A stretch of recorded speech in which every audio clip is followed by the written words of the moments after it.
ଓଡ଼ିଶାବାସୀଙ୍କ ପାଇଁ ଏକ ବଡ଼ ପାଣିପାଗ ଖବର। ପ୍ରବଳ ତାତିରୁ ମିଳିବାକୁ ଯାଉଛି ଆଶ୍ୱସ୍ତି, କିନ୍ତୁ ଏହା ସହ ମାଡ଼ି ଆସୁଛି ବିପଦ।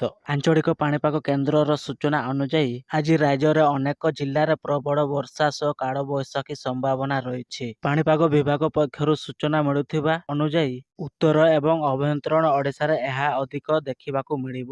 ଆସନ୍ତୁ ଜାଣିବା କେଉଁ କେଉଁ ଜିଲ୍ଲାମାନଙ୍କ ପାଇଁ ୟେଲୋ ୱାର୍ଣ୍ଣିଂ ଜାରି କରିଛି। ଯାଜପୁର, ଭଦ୍ରକ, ବାଲେଶ୍ୱର, କେନ୍ଦୁଝର, ମୟୂରଭଞ୍ଜ ଏହି ଜିଲ୍ଲାଗୁଡ଼ିକର କେତେକ ସ୍ଥାନରେ ପ୍ରବଳ ବର୍ଷା ସହ ବଜ୍ରପାତ ଆଶଙ୍କା ରହିଛି। ମଧ୍ୟ ଓ ପଶ୍ଚିମ ଓଡ଼ିଶା, ଢେଙ୍କାନାଳ, ଅନୁଗୁଳ ଏବଂ ସୁନ୍ଦରଗଡ଼ ଜିଲ୍ଲାରେ ପାଗ ପରିବର୍ତ୍ତନ ହେବ। ଦର୍ଶକ ବନ୍ଧୁ, ଭିଡ଼ିଓ ଆଗକୁ ଯିବା ପୂର୍ବରୁ ଭିଡ଼ିଓକୁ ଗୋଟେ ଲାଇକ୍ କରନ୍ତୁ। ଚ୍ୟାନେଲ ଯଦି ଆପଣ ନୂଆ କରି ଆସିଛନ୍ତି ତାହେଲେ ସବସ୍କ୍ରାଇବ କରିକି ରଖନ୍ତୁ। ପାଖରେ ଥିବା ବେଲ୍ ନୋଟିଫିକେସନକୁ ଅନ୍ କରନ୍ତୁ, ଯାହାଫଳରେ ଆପଣମାନେ ସର୍ବପ୍ରଥମେ ନୂଆ ନୂଆ ଅପଡେଟ୍ ପାଣିପାଗ ଖବର ପାଇପାରିବେ। ଝାରସୁଗୁଡ଼ା ଓଡ଼ିଶା, ଖୋର୍ଦ୍ଧା, କଟକ, ପୁରୀ ଏବଂ ଜଗତସିଂହପୁର ଏହି ଜିଲ୍ଲାରେ ଆକାଶରେ ମେଘୁଆ ରହିବା ସହ ହାଲୁକା ମଧ୍ୟମ ଧରଣର ବର୍ଷା ହେବାର ସମ୍ଭାବନା ରହିଛି। ବର୍ଷା ସମୟରେ ପବନ ବେଗ ଘଣ୍ଟା ପ୍ରତି 40ରୁ 50 କିଲୋମିଟର ରହିପାରେ। ତେଣୁ ବାହାରକୁ ବାହାରିବା ସମୟରେ ଆପଣ ସତର୍କ ରୁହନ୍ତୁ। ବିଶେଷ କରି ଚାଷୀ ଭାଇ ଭଉଣୀମାନଙ୍କ ପାଇଁ ପରାମର୍ଶ ଦିଆଯାଇଛି। ଦର୍ଶକ ବନ୍ଧୁ, ଆଜିର ପାଣିପାଗ ଅପଡେଟଟି ଆପଣମାନଙ୍କୁ ନିହାତି ଭାବରେ ଭଲ ଲାଗିଥିବ। ଭିଡ଼ିଓକୁ ଏବେ ପର୍ଯ୍ୟନ୍ତ ଲାଇକ୍ କରିନାହାନ୍ତି ତାହେଲେ ଲାଇକ୍ କରନ୍ତୁ। ଚ୍ୟାନେଲ ଯଦି ଆପଣ ନୂଆ ଆସିଛନ୍ତି ତାହେଲେ ସବସ୍କ୍ରାଇବ କରିକି ରଖନ୍ତୁ। ପାଖରେ ଥିବା ବେଲ୍ ନୋଟିଫିକେସନ